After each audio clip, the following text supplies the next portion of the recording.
देखो जनाब, jutsu Kaisen के फर्स्ट एपिसोड पे वीडियो बनाने के बाद मेरा तो पर्सनली कोई प्लान नहीं था इसके ऊपर और कोई वीडियो बनाने का। क्योंकि देखो पार्थ, अगर एक नॉर्मल मनुष्य की तरह सोचे तो हर किसी क्रिएटर का माइंडसेट कैसे चलता है। अरे ब्रो, अभी तो बहुत टाइम है वीडियो बनाने में, 5 एपिसोड के बाद आराम से बनाएंगे। अरे मुन्नी साली कुत्ते की बच्ची, पूरी पिक्चर में बेंचो जिंदगी आराम कर रख दी। इन शॉर्ट, वीडियो बनाने का कोई खासा प्लान था नहीं until unless episode 3 and episode 4 जब तक रिलीज नहीं हुए थे, which were totally master stroke episodes. So episode 4 पे थोड़ी देर पे आते हैं। First let's come to episode 3।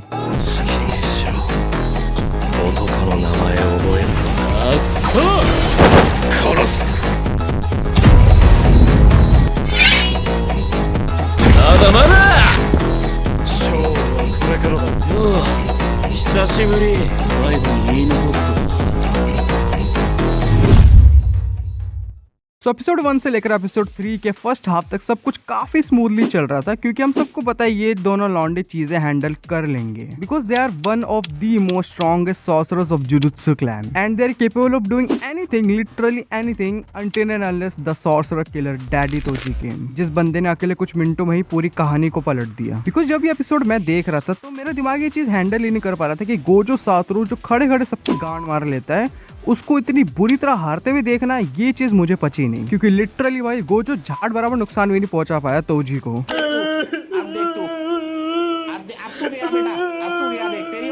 And ये सब इतना स्मूथली भी इसलिए लग रहा था बिकॉज इस पूरी फाइट के समय बहुत सारी चीजें अनसर्टन थी तोजी से रिलेटेड, लाइक वो इतना तेज कैसे है, गोजो इसको डिटेक्ट क्यों नहीं कर पा रहा 6 साइज के होते हुए भी, तोजी ये अलग अलग वेपन कहाँ से ला रहा है, एंड गोजो सातोरू के पास इन्फिनिटी बैरियर के होते हुए भी तोजी गोजो को कैसे मार पाया। और सारा ये सब छोड़ो, ये आड़ू सी शक्ल का कौन है? मेरे को लस्सी के साथ बिल्ली का मूत भी पीना है।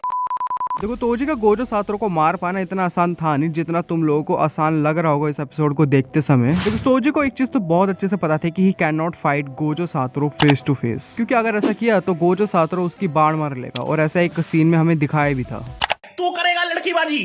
तो इस केस में तोजी सिर्फ और सिर्फ गोजो सातोरू को दिमाग से ही हरा सकता था, जो कि उसने बहुत स्मार्टली किया। जैसे छोटे मोटे सॉर्सरर्स को बेचकर गोजो सातोरू को 3-4 दिन तक अलर्ट पर रखकर थका देना, एंड जैसे ही वो अपना इन्फिनिटी बैरियर ऑफ करे तुरंत आके अटैक कर देना, फ्लॉलेसली डन। एंड ये सब करना जरूरी भी था बिकॉज तोजी ये चीज अच्छे से जानता था कि गोजो जैसे बंदे के सामने हम काम को बिल्कुल भी ढील दे ही नहीं सकते, क्योंकि जिस बंदे को पूरी दुनिया सेंस नहीं कर पाती उस इंसान को इस बंदे ने सेंस कर लिया था बचपन में ही। दैट्स वाई भाई साहब ने कोई चांस ही नहीं छोड़ा गोजो सातोरू के साथ लड़ते समय, एंड उसको मार भी पाया। एंड मैं इस वीडियो के थ्रू कुछ चीजें आपको बता भी दूं जो कि मेजर रीजन थे जिनकी वजह से इस वाले राउंड में तोजी विन ले पाया गोजो के सामने। अगर आपने मेरा ये वाला शॉट देख रखा है तो टाइम स्टेप के अकॉर्डिंग आप स्किप कर सकते हो, बाकी you can continue. So number 1 reason is Toji's inverted spear of heaven, जो कि किसी भी कर्स टेक्निक को नलिफाई कर सकता है, and this weapon was one of the major reason Gojo Satoru के हारने का। बिकॉज इसी वेपन के कारण तोजी गोजो के इन्फिनिटी बैरियर को तोड़ पाया एंड उसके सबसे नाजुक पार्ट पे, थ्रोट पे अटैक करके उसको बीच में से पाड़ दिया। Brutally and amazingly done. And number 2 reason is Toji's heavenly restriction। So heavenly restriction Jujutsu Kaisen के वर्ल्ड में ऐसी कंडीशन होती है कि जो भी बंदे इस कंडीशन के साथ पैदा होता है उसके पास एक स्पेशल एबिलिटी होती है बाकी सॉर्सरर्स से हटकर, बट बदले में उसको एक कीमत चुकानी होगी। फॉर एग्जांपल अपने इनुमा के भैया को ही उठा लो, बंदी की पावर तो बहुत स्ट्रांग है, कुछ भी बोल के किसी के भी बाण मार सकता है, बट कीमत क्या चुकानी पड़ी, वो पूरी जिंदगी भर तक नॉर्मली बोल नहीं पाएगा। और ऐसे कई सारे एग्जांपल आपने सीजन 1 में देखे होंगे। सो इस केस में तोजी फुशिगुरी की कंडीशन ये है कि उसके पास एक्सट्रीम फिजिकल स्ट्रेंथ और एबिलिटीज तो है, बट बदले में उसके पास 0 कर्स एनर्जी है, and because of this Gojo Satoru detect ही नहीं कर पाया तोजी फुशिगुरो को, जिसके कारण गोजो ने पूरा क्लैन ही उड़ा दिया ताकि तोजी छुप ही ना पाए। So now if we conclude episode 3 in direction, pacing, animation and hype wise, it was totally 10 on 10 episode. Amazing. मजा आया। So गोजो सातोरू को मार दिया, रीका को भी मार दिया, और तोजी का मेन मिशन भी कंप्लीट हो गया। सब कुछ कंप्लीट हो गया है। Now let's come to episode 4. Janaki बैठे हैं मेरे सीने में। सो ऑनेस्टली एपिसोड 4 जैसा सोचा था वैसा तो बिल्कुल भी नहीं था, बिकॉज देखो इतना आइडिया तो था कि ये पैनल दिखाएंगे जरूर, बट अभी नहीं, इसको शिबुया इंसिडेंट आर्क में कवर करेंगे, बट इट वाज सरप्राइजिंग जिस तरीके से इसको दिखाया था पूरे एपिसोड के समय। एंड इस एपिसोड में एक चीज तो पता चल गई थी कि साला जब ये मर के उठा होगा सबसे पहले इसने गांजा या अफीम ढूंढा होगा फूकने के लिए, क्योंकि भाई ये इस वक्त इंसान का बच्चा तो कतई नहीं लग रहा है। मतलब भाई मेरा ऐसा चेहरा लास्ट टाइम तो तब बना था जब मैं खाटू श्याम के मंदिर पहुंचा था बाबा के यहाँ।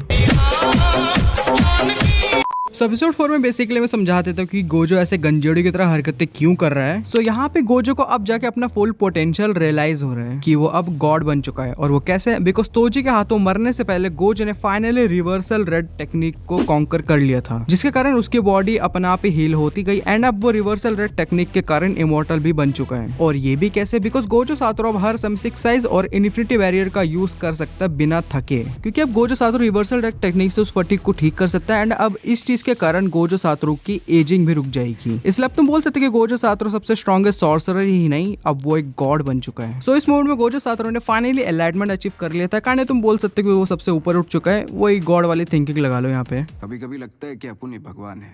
तो मानो ना मानो, Jujutsu Kaisen season 2 nailed this summer season with amazing fight sequence, ढेर सारा साकुगा वाले scenes, Toji versus Gojo round 1, Geto versus Toji, Gojo versus Toji round 2 and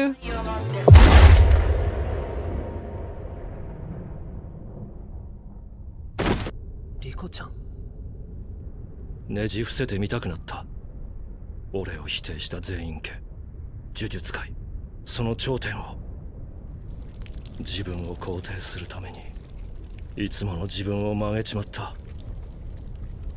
その時点で負けていた。सो इन दोनों मोमेंट्स के बाद मैं फाइनली कह सकता हूँ कि jujutsu Kaisen is totally changed after these two scenes.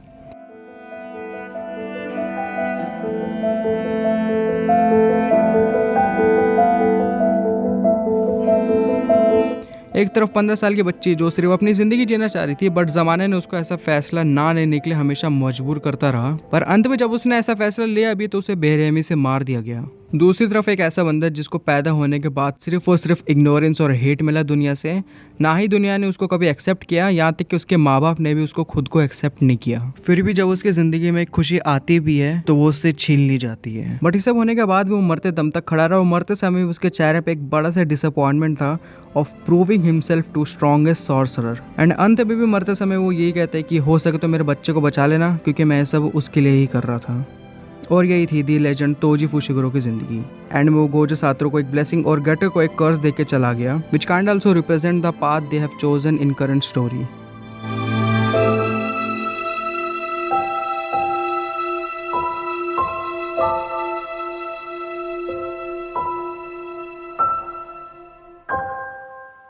So Gojo arc almost खत्म हो गई है, सारे फाइट सीक्वेंस दिखा दिए, सारी डेथ्स कवर हो गई और स्टोरी भी काफी प्रोग्रेस कर गई है। Everything went smoothly and now आगे क्या होने वाला है मैं उसके लिए बहुत ज्यादा एक्साइटेड हूँ कि ये आगे क्या क्या दिखाने वाले हैं। बिकॉज भाई the biggest incident of Jujutsu Kaisen is about to happen, the Shibuya incident arc.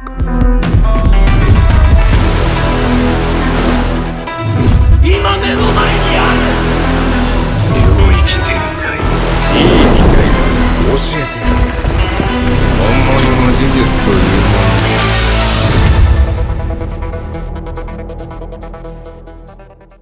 So thank you so much for watching the video. अगर भाई यहाँ तक वीडियो देखी है तो उसका बहुत बहुत शुक्रिया। It means a lot to me, क्योंकि भाई काफी टाइम और मेहनत लगती है भाई ऐसी वीडियोस बनाने में। सो अगर ऐसी और वीडियोस चाहते हो तो please mind subscribing, it motivates me to make these kinds of videos. बाकी इंस्टाग्राम पे आ सकते हो, वहाँ पे मैं मीम्स और एडिट्स डालते रहता हूँ जब मेरा मन करता है, एंड डीएम्स के थ्रू तुम पर्सनली भी कनेक्ट हो सकते हो। बाकी thanks for watching and till next video please stay tuned and तब तक के लिए पीस आउट।